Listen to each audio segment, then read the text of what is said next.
Hey everyone, welcome back to Product Critique. Today, we're diving into the Nikon Z F, a camera that blends classic retro style with modern digital prowess. I'll walk you through its design, features, performance, and whether it's worth your hard-earned cash. Let's start with the design.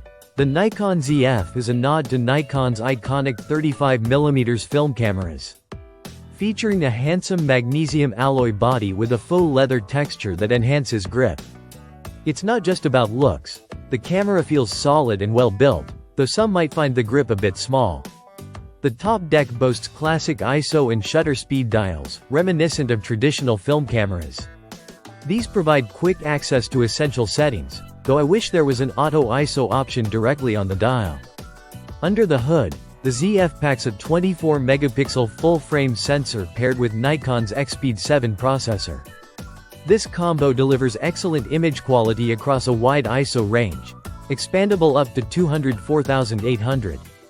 Whether you're shooting in daylight or low light, the Z F performs admirably.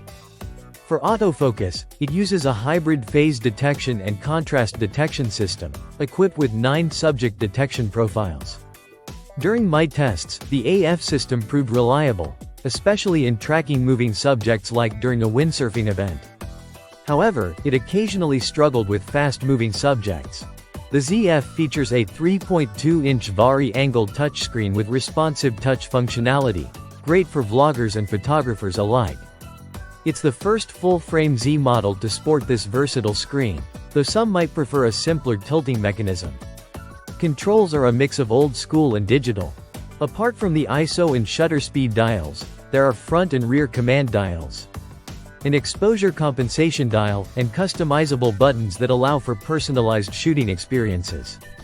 The menu system is intuitive and well organized, making it easy to navigate through various settings and features. In terms of video capabilities, the Z F can shoot up to 4K at 30 frames per second, with 60p available in DX crop mode. It's equipped with ports for external microphones and headphones, essential for videographers who prioritize audio quality.